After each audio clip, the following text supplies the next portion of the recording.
Thanks for coming out again. Welcoming everybody, Sid Icarus. Cool, phenomenal, great ideas regarding role-playing analysis and critique. And I will sort of disappear from the stream and let you wander in on your intro. All right, no rush. I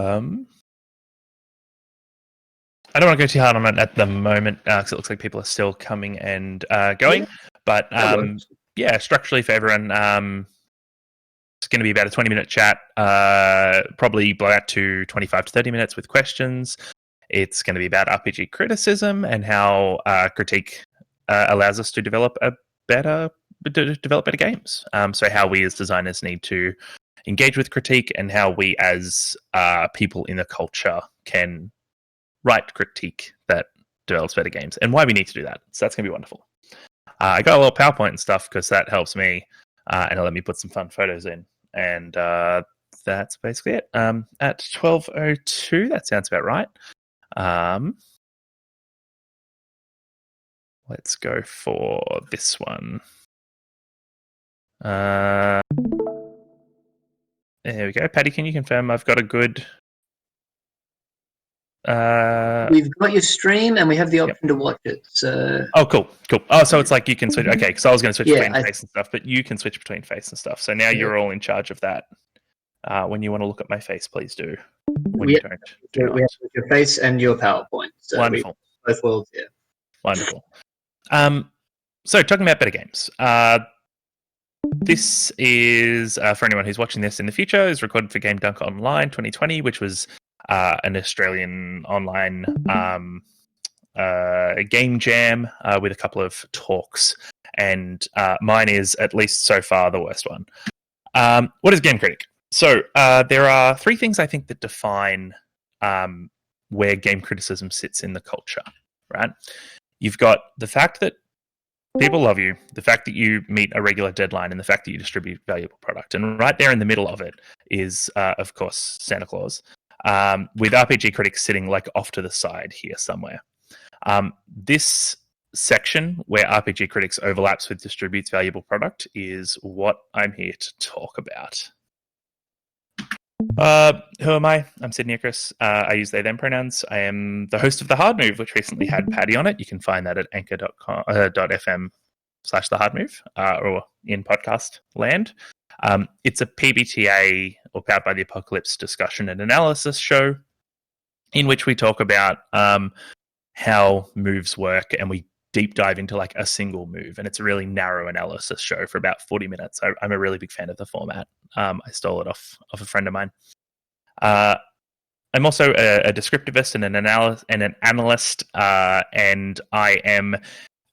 what I would sort of call a systems consultant. So I get in late in design when people have a lot of their bulk together, and I talk about how to get their systems to reflect what they want from...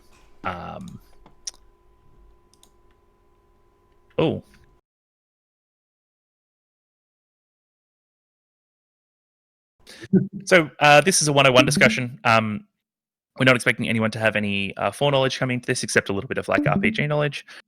And the goal is to have you going forward informed and intentional. It's not how to critique. I'm not going to give you a lot of solutions here because I am a descriptivist. I am going to instead talk about like what the current situation of critique is, and you will find your own space in that. Limitations for today. Okay, so let's talk about descriptivism as an idea. In linguistics, there are two different camps. There's descriptivism and prescriptivism. Prescriptivists talk about how language should be. Descriptivists talk about how language is used in the community. A version of prescriptivism is l'Académie Française, which is like the French Academy, right? They say what the French language is. An example of a descriptivist is the Oxford English Dictionary, which develops itself throughout time and adds and removes words and changes definitions based on how communities use words. So that's descriptivism, which means that we're approaching all of this from a perspective of how is the community interacting with the idea of critique and the idea of games. One of those problems is this idea of better. We're talking about better games. We're making better games. How do we structure better in a community that doesn't have like an objective good? We're talking about an art form, but we also have to accept some functional idea of better as a notion of increased value. That if you don't accept the idea that games can be better and that some games are better than others by whatever metric you want to use, then you can never develop as a designer because you have nothing to move towards, right? I guess you can go wide, I guess you can expand and do more, but you can never grow vertically. So for at least the notion of this talk, we have to talk about like some functional idea of better as a notion of somehow being more or less valuable to us. And in there, I did say that games are an art form. If they're not, it doesn't matter because art deserves to be critiqued and products deserve to be critiqued as well. And we're going to talk about the interplay between both of those. Before we go into what the actual types of criticism and stuff are, do we have any questions on the scope and where we're starting?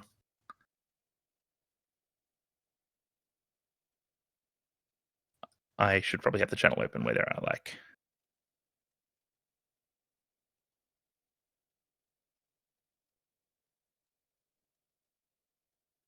All right. Feel free to, throughout this, add questions. I'll be taking questions a couple of times in the slide.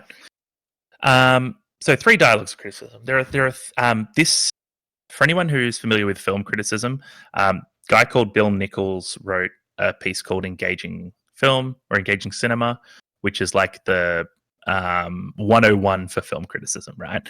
And in it, he said there are 3 different types of criticism. I have altered those a little bit for RPGs because it's a different form, but the 3 types of criticism are criticism, dialogue with market, with dialogue with technique, and dialogue with player. And we'll go through them one by one. Given that it's a Venn diagram, and like with all taxonomies, there is overlap. There is bits where they bleed through. There are moments that don't fit into any of these 3. That's fine. This is 101 taxonomy, and that's okay. Critique with dialogue as market. So, critique began when the rising middle class ended up having enough money and time to spend on entertainment, but not enough money and time to spend on all the entertainment. And so this group formed that would help people decide where to spend their limited resources in time and entertainment. And that's the situation we're in now. There are thankfully and very happily more games and game products than we could ever enjoy. I think you could work as hard as you want to consume as much game product as you want. And I mean consume in terms of like actually playing as well, to completion for whatever that system defines as completion. And you would not get through half of what's being put out. And that's a fantastic position to be in. But what it means is that we as a culture and as a community need a decision-making aid. We need people who can tell us what we like and don't like. And that, just to skip around a bit on the slide, is why trust is a commodity. As a critic, and when you're reading games criticism, finding where your opinion aligns with the opinion of the critic, or as a critic, creating a consistent opinion that people can trust in, is what makes you have a voice and what allows people to listen to you. In the vein of stopped clocks being right twice a day, having one good interaction in criticism is not enough, and it's not enough for people to develop a level of like trust and engagement with you. It's also worth noting that a lot of critique as dialogue with market comes out as categorization, comes out as things like genre. Genre is a really important marketing term because it gets people to understand what their expectations are going into a product. If I tell you that a movie is a romantic comedy, then you go into it expecting there's going to be a meet cute and a happy ending, and it's going to be about focusing on the dissolution of one relationship and the upcoming of another. and that allows you to key into like what to expect. One of the interesting things about RPGs is that we don't have good genre categorization at the moment. We have we sometimes broadly categorize things by theme, like fantasy RPG, but like is that enough for us to give an audience the right expectations? Is calling Fall of Magic a fantasy RPG enough to prep someone for engaging with it and to be prepared for what they're going to interact with? And by the same token, sometimes we define things by system. For example, Dishonored is a Modifius D20, 2D20 system.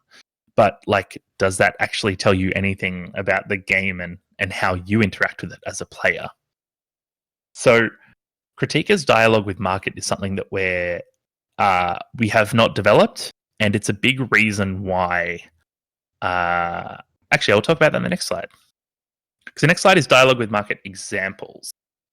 So this image is from Guess Who's Coming to Criticize Dinner, the Simpsons episode where Homer becomes a food critic.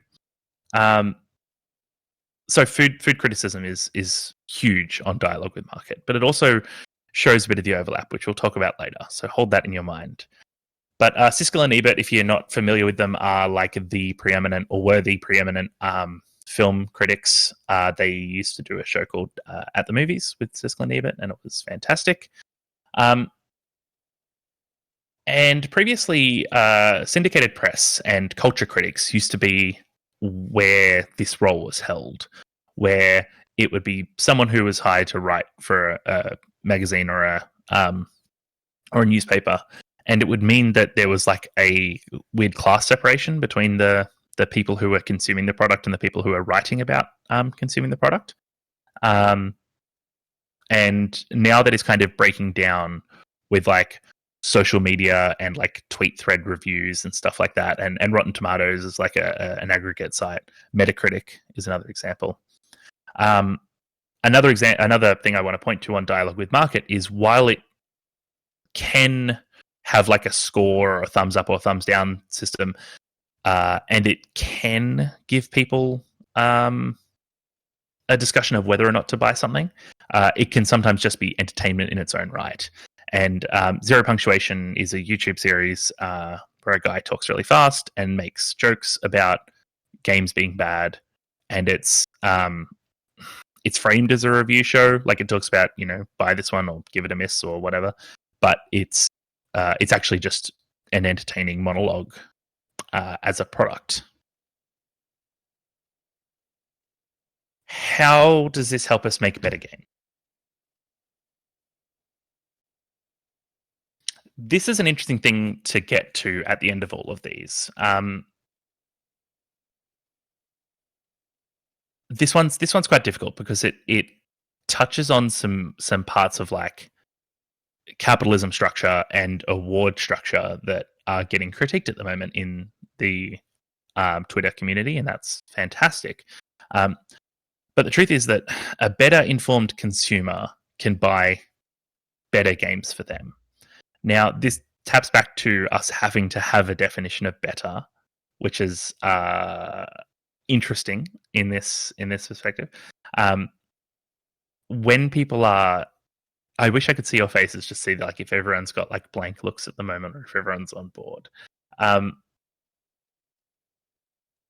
When consumers are educated, they can use more accurate language to talk about the work that they engage with, and they can therefore both have better expectations for the games that they do buy and buy games that meet their expectations more, or subvert their expectations more, right? Like that's there's I will talk about it later about games that subvert the expectations of the audience and how that fits in here. But also like capitalism, right? Like if people are making good games, we should give them good money. And one of the good ways to give them good money is to have people tell you that a game is good so that you can go and spend money on it. Right now, as aware as you want to be, you will not know of most of the games that are being released. And that's where like good RPG quote unquote culture criticism can help, or dialogue with market can help. The big catch here is the difference between Nintendo Magazine and Hyper. So that goes into our next one, which is GOTCHAS. I'll start at the bottom here, which is video games and the impacts of money. A lot of trust has been broken in the video game review industry because there are three elements where money touches the system. One, people are paid to give reviews, and that means that those reviews are no longer unbiased. Two, people who give bad reviews are blacklisted, and that goes to like the fact that Jim Sterling still is blacklisted by Konami. Bethesda is blacklisted Kotaku for like 15 years or something like that. Like they are really holding a grudge about that. And the last place it touches is in what we saw on Fallout New Vegas, where the Metacritic score was like 83, but all of the employees got bonuses at 85. And like that's a really difficult thing that people then need to consider when they're giving reviews. Is like, is this impacting the pockets of people that worked on the game, which is a hard thing to discuss. The other problem with dialogue with market is that you have a narrow lens. While people build trust with you, you can't be their only source, and that is because, as the image shows, everybody loves different things, and everybody wants different things in their games. The last problem, and this is true of all critique, don't expect to make friends. Even when you're saying nice things about games, people get upset that you don't say nice enough things about games. You can give someone, the 4-star review, but have some actual criticism about, that you need to let your viewers be aware of, and people will be upset about that fact. The vitriol of social media. It's a joy. If you remember, the end of that Guess Who's Coming to Criticize Dinner Simpsons episode is Homer getting poisoned by like a chocolate eclair or something. So like that's critique, yo. Another great time for questions. Does anyone have any questions at this point?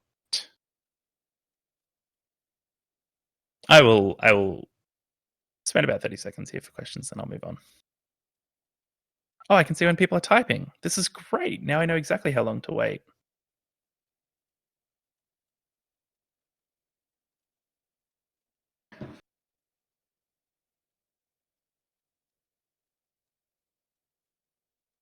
Yeah, Laura's asked, how do indie creators engage with a capitalist system? That's a really good question. Short answer is that we haven't figured it out yet. It's incredibly difficult. You should engage with the capitalist system by charging what you think your games are worth, and like community copies help with that, right? Like having a system set aside so that people can buy,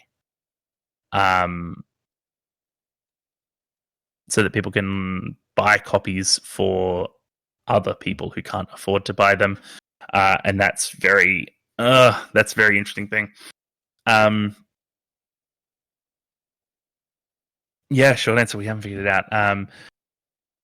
Do you know of any stories where critic blacklisting has happened in tabletop? Not to my knowledge, but I'm sure it has, at least quietly. I'm blocked from a couple of people after a critique of a game's Kickstarter, which was interesting. So, I mean, if you consider Twitter to be tabletop, then yes. Haley, regards how or what should we know is better? I'm going to get to that at the end. I think that's a really good conclusion piece that we'll get to. Please don't let me forget that. How do you manage to keep language somewhat objective when critiquing as opposed to just bashing a bad product? I think that if a product is bad and you are going to bash it, you need to have a really good intent. I don't think there's. I think that you really need to be clear about what your intent is going into discussing a product. Grant Howard had a thread talking about the Iron Skies Moon Nazis game recently, and it's not about whether or not the work is objective, and I will talk about that later about objective language, but it's about what are you trying to do? Like, are you? It's the same as, are you punching up or punching down in comedy, right? It's that kind of. Are you honestly trying to enthusiastically engage with this system to discuss its merits and flaws, or are you doing it for yucks in like a? And actually, that's a very good reference to that zero punctuation thing as well, which is Crowshaw's intent is to bash things for fun, for gags. I will have a think about suggestions or tips for good people to approach for game reviews. I have thoughts. Because I will talk about it when we have it all together. Because it's those overlaps in the Venn, right? Like, good reviews should not, on their own, be a dialogue with market, and that's where we need to get to. So, critique as dialogue with technique. Dialogue with technique is any criticism that approaches games as an evolving discipline, approaches it as like a skill to be developed and something that we can grow at. Part of this is academia and models. Part of it is comparison and contrast with existing works. And also, really interesting, this is where game design as criticism, game design as reflection on existing game comes out. This is actually a really good time to point out something that I probably should have mentioned earlier, which is the difference between like small c criticism and big C criticism, in that we're not talking about critique or criticism as saying bad things about something. We're talking about critique and criticism as analyzing and discussing the merits and flaws of work. And game design as analysis fits into this dialogue with technique. I will tell a story for an example of this. Taylor Labreche of River House Games released a one-word RPG. It's called We Are But Worms. It's very good. I like it a lot. I like it enough that I went and wrote 1,500 words on what I think about it and how it approaches minimalism in games, and how that reflects on a desire for games to be actionable. And then as critique, as dialogue with technique, I then went and wrote my own game, which is the one on the right. Oh, sorry about smacking that mic. Which is the one on the right. It's called Intercom. It's about the player being a sleeper agent who is awoken, and the idea is you can't tell that there is no difference between playing the game and not playing the game from an outside observer, and that is my comment on like the one-word RPG and the minimalist design structure. Apocalypse World First Edition was a designer's critique.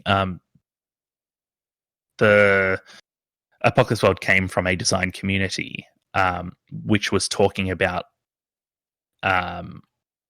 changing the structure of like fiction first gaming, and that's where Apocalypse World was brought from. Another example of it that people are probably more aware of is the 6E Jam, which is a game jam that happened a couple of months ago, and it was basically a response to Dungeons and Dragons, right? Like, take what 5th edition is and project that forward into the future and write your own version of 6th edition. And it was allowing people to comment and both small c and capital C criticize Dungeons and Dragons by designing their own games. And like with the zero punctuation thing, CinemaSins is a YouTube channel where they like go through movies and nitpick them. I'm not a huge fan. but I will say that it is a description of technique as entertainment. They're not unpacking it to help grow or develop film as a media. They are doing it because it's funny to nitpick at things. How does dialogue with technique make better games? First off, by being intentional. When you go in with a game with a goal, you make a game that is more suited to that goal. If you don't understand that, go back in time 2 hours and watch the Story Brewers talk. In fact, do that anyway. That VOD should be up wherever you found this one. It is about design briefs, and it is like that kind of going in and understanding what you're going into design will come from critiquing via technique. The other advantage to dialogue with technique is that it's both theory as play and theory that we can sell, which is phenomenal. There is something really nice about commenting on lasers and feelings by writing your own version of it that comments on the structure of the system, that is both fun to play and also that you can sell for $2 or whatever. Like, actually, you can't sell lasers and feelings, but it's a whole thing. The other advantage to it is that because games are an interactive medium, it's not the same as doing a review and telling people at the end what you thought. It is generating a space for players to engage with the text that you present, to develop their own subtext and thus generate their own answer. Which means that you're not telling players about technique, you're inviting players in to engage with the technique. Gotchas. Okay, this is actually a really interesting thing, because I have seen a lot of people come forward and say, why can't all critique be by games? Like, why can't this just be a conversation between game designers? And the issue is with these 3 points. So first off, physical inaccessibility.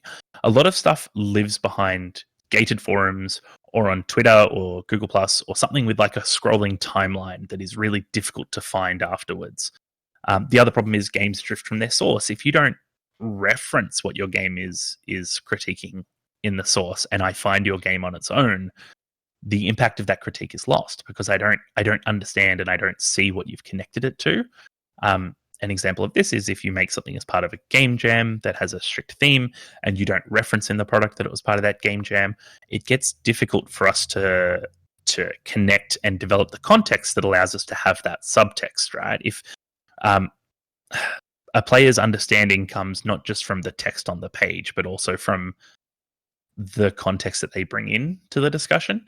And if you don't help them develop that, then your dialogue with technique won't land.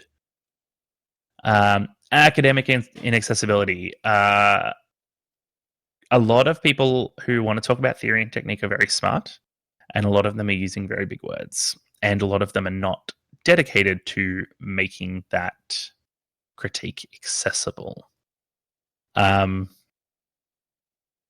Another example of that is there are a lot of game designers who are not making work accessible. I don't want to talk to it too much because it's I'm not here to lambast anyone or whatever, but Warhammer Fantasy Roleplay 4th edition I'm playing at the moment, and that is a very inaccessible text just because of how everything is scattered around.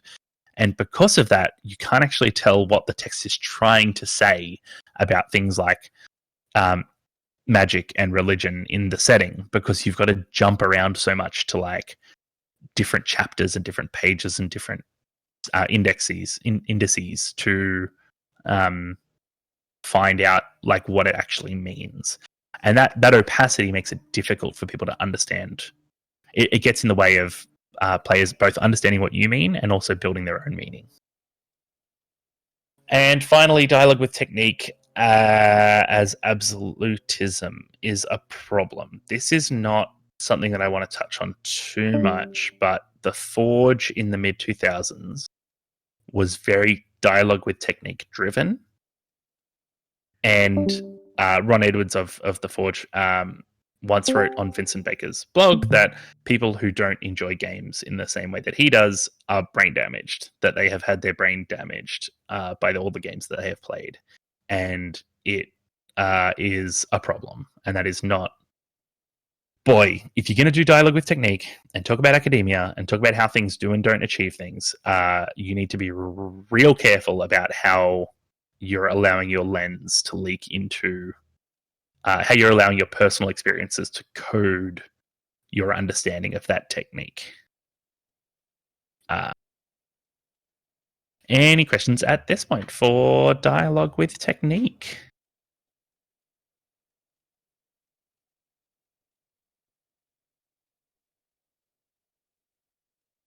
I've just got like another little bit of this. Shouldn't be too long, and then we'll hit final questions. So I'll take like a question or two at this point because I think I'm going over time. But Patty went over time on my recording, so that's how things work. I'm nothing but trouble, really. Yes. Okay. So, Laura, there absolutely is a distinction between issues within a game and issues around a game. But you also need to understand that they are like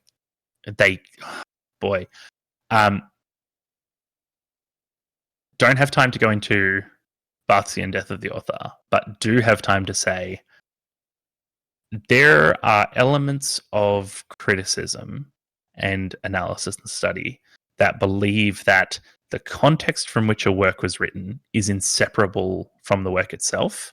And there are elements of critique that believe that a work stands on its own with no context. Here's an example, and it's the example I referenced in my Taylor Bresch bit. There is a Frank Stella piece, which is black lines on a white lines on a black canvas, and it is strict geometric lines, and it is called the high flying flag. The English translation is the high flying flag, Der Feine Hock. That is the start of the anthem of the Nazi Party. So, does that work stand alone, or does that work bring context from its community, and can they be separated? That is a very difficult question, and I'm not sure what the answer to that is. And that's absolutely right. So the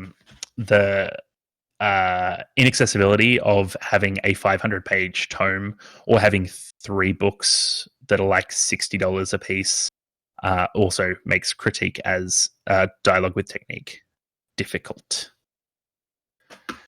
Burning on. Critique as dialogue with player. In this case, player can also mean self. Player can also mean GM. Player means anyone who is like engaging with the work. Player can mean reader at this point, I guess. This is often framed as games' opinion pieces, which is weird because all critique is opinion, but as games' opinion pieces. They are usually the unpacking of an emotion or a singular experience, and often about connecting the game to areas of culture in order to better understand both. This is a lot of like... actually, we'll go into that culture on the examples. So a lot of film YouTube, like Movies with Mikey, H. Mama Guy, Folding Ideas, Lindsay Ellis, all those sorts of things, are about connecting film with an area of culture to discuss how that film represents or influences or impacts how we as a culture exist. And it often is done through the unpacking of personalized experience. A really good example is Lindsay Ellis's The Complex Fields of Guardians of the Galaxy 2, which is worth watching, enough so that I'll say it again. The Complex Fields of Guardians of the Galaxy 2, in which Lindsay discusses her relationship with her father as a framing device for Guardians of the Galaxy 2, and discussing how it breaks the traditional like masculine protagonist gets the like feminine prize, and that discussion is phenomenal, and it's a really good example of where dialogue with player brings value. For anyone interested in games, Errant Signal is a very good example of it, which is video game criticism. A good example is the one that's about vaporwave that I can't remember the title of right now. I can't remember it. But if Errant Signal Vaporwave, you'll find it. It's a discussion of like irony and post-ironic approaches to media, and whether that is like a legitimate approach or whether it's a cop-out. Really interesting. And then finally, the Beginner's Guide. The Beginner's Guide is a game on Steam. It's phenomenal, worth your time, about a fictional person who has found their friends' Counter-Strike levels and then their own computer games and put them together, and like shows this developer's progression through time, and like tries to frame their work as like spiraling into depression. It's the whole thing. Dialogue with players making better games. This is a lot to do with building vocabulary and game literacy. If we talk about how dialogue as technique needs players to build subtext, dialogue with player is about helping people to develop that subtext. A great example of it is Dogs in the Vineyard, which is a game by Vincent Baker about being religious inquisitors in the Wild West. It is a game that is specifically written from a perspective of being bitter about the Mormon Church and wanting players to understand that forcing religious impressions on people is a bad thing. But if you don't have the game literacy, if you don't critically read it, then it is a game about storming into small towns and shooting gay people, right? And that's and it praises that, right? Like the systems praise it because the systems are the structures of the church. And if you only take the smallest surface reading, it is an evil game that should not exist. But with like the tiniest bit of critical reading and understanding subtext and context, then you can understand that like what that game is actually trying to say about you and like the visceral reactions it's trying to generate in you. It's worth talking as well about games like Fortnite, right? Like the largest video game out there, maybe still, but certainly was 6 months ago.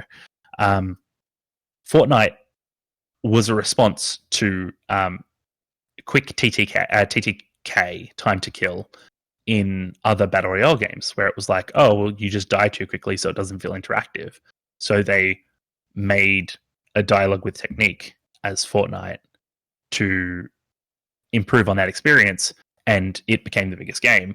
And a lot of that is because of like people's game literacy and understanding like how extended time to kill feels better and creates better interactions. And then that's for players. For us as designers, having better game literacy simply allows us to develop a better toolkit. Big gotchas for any critique about dialogue with player is that anytime you start unpacking emotions around games and people don't understand it, they're going to tell you that they're just elf games and you shouldn't be taking it too seriously. They're going to call you the fun police for unpacking other people, like your experiences with other people. And they're going to get really stuck into it. And it's going to be vitriolic and social media. People are going to block you and it's going to be rough because that is the culture that we live in. There is no nuance and disagreement anymore. And also validity of opinion. Validity of opinion is really interesting because Vincent Baker talks about this idea of a bell curve of experiences where you can play a game by its rules and still not have a good experience. And that can still be part of like an intended effect of the game. And so the fact that we're working in this interactive medium, when we go and watch a movie together, when you and I go and watch Arrival together, we see the same movie, and therefore our discussions on it can be framed around that. But if you and I both went and played Fall of Magic with separate people, we would have a different experience, and we would fall in a different place on the that bell curve. And that's why I recommend that you read food criticism as that, because food criticism is about that. We understand that it's not an ontological truth, right? It is one person's experience with one dish at one particular time. Another great example of this is the drama that came out of Cuphead. Cuphead is a platformer that is like a side-scrolling shooter platformer that is really difficult. And one of the game reviewers that did it said it was hard, and he didn't enjoy it because it was hard, and he couldn't get past a certain part that was like really early. And he struggled through the tutorial bit, and that's a valid experience. But does that reflect people? And that critic was lambasted for it because people didn't feel that reflected the game experience. In terms of homework, as I take final questions from people, the only homework you really need, thank you, yes, Broken Reality, Vaporwave and Irony is a great video by Aaron Signal by Campster. Homework, read, write, make RPGs. Like, that is, develop your own game literacy is the best way to move forward. I think as I take questions, I'm going to leave us on this one, because I think that is the slide to take away from this. Does anyone have any final questions at this point? And I'm going to start answering, how do we know, or should we know, what is better? The question from Haley before. How do or should we know what is better? In the end, you need to look at those three things. With market, with player, with technique. You need to look at how a game is engaging with you as a player. You need to look at how a game is structured. And you need to look at how a game is approaching its audience. And if a game is not doing any of those things, like, what's better is going to come down to a value judgment in yourself. Personally, for me, like, a good game is coherent and accessible and leaves space for me as a player and encourages good play. And, in terms of like market, it is priced accessibly. Like Invisible Sun, I bounced off because of pricing. Beam Saber, I bounced off because of pricing. And like, they can still be great in other spheres, but that's like where I'm at. By the same token, there are a lot of indie games out at the moment that I'm bouncing off because of technique, because they're not structured in a way that I can engage with. A good example of that are solo games. I don't interact well with solo games. I wish I could engage with them as well as other people do, but they just don't have a good player experience for me. I guess I'm just no fun to play with. So I think better is value judgment, and it goes back to building that trust. And that is that if you are consistently talking about what is better and you're clear and intentional about what better is to you, both in your critical readings of games, your critical play of games, and your critical writing about games or running games themselves, then I think you will, at least in yourself, you will develop a context of what is better and a what do you call it, like a consistency, a through line. Yeah, I don't think there's a need to have a consistent view on what is better. Like, I don't think there's a thing called the Berlin interpretation of roguelikes, which is a list of requirements for a game to be classified as a roguelike. And like, I don't think you need a Berlin interpretation of RPGs for you to decide what is or isn't better. I think that you need to have a body of betterness. A body of betterness is a really good way of putting it, Haley. I think that's very true. Berlin roguelike is the Dark Souls of game design. Phenomenal. If there's no more questions from people, it means that you've all fallen asleep, and that's phenomenal. Thank you for spending your time with me. I've really appreciated it. I honestly do think that intentionality is the difference between RPGs being a valuable medium and being just elf games. And I really hope that you go forward with intentionality in your time. Huge thanks for that, Sid. That was amazing. Yeah, I think it's super valuable insight you've provided there. Just because I think really so much of criticism of our field is very much still in its infancy. Yeah, there was a slide originally that was called Ground Floor, which was about like the fact that you don't have any requirement. Like, the culture critic thing has broken down, right? You don't have to be published in a newspaper or a magazine or anything to be an RPG critic or to have a valid opinion. What you need to do is to get something out there. Oh, someone asked about good places to go. I can't remember who it was. But is that something you want to rattle off or write down? I would just say that, like, no, like, that was my point. Is I was going to say there's not at the moment. Like, there's some good places like Cannibal Halfling Games and stuff like that. I will write that down in the interaction channel once I find their thing. But Cannibal Halfling Games do like a review of Kickstarters and like which ones might be worth your time and stuff like that. But if you're not like, that is not all that we need in critique, and we do need more, and we do need more development, and it's not out there. There's no single place where we can really go yet. It's difficult. I do recommend a couple of podcasts. I recommend Plus One Forward. I recommend The Hard Move. I recommend. I'll have a look through my list after this and put them in the chat or something. But yeah. I think you make a very valid point too. That I suppose we need those sort of communities where this vocabulary and shared space can really form. Which is, look, anybody listening, you know who to talk to now. This is great. And that's the thing, right? Like, if people are into this, then we can do it. And it's difficult though, because like, so many people are like, oh, my games are art, stop criticizing. Like, you can't have an opinion on the game that I released because it's just art, and I don't, you're not allowed to say that my art's bad or whatever. And like, it's reflexive, and I get it, and I get where it's coming from, and I want to protect my own work as well. But yeah, that just leads to stagnation. Yeah, and look, the sort of sense that we do need to. I think with all art, you do find that line where it's like, they're personal products, but you do want to actually share them, and you want to share them in their best possible form. So it's a minefield of ego too, isn't it?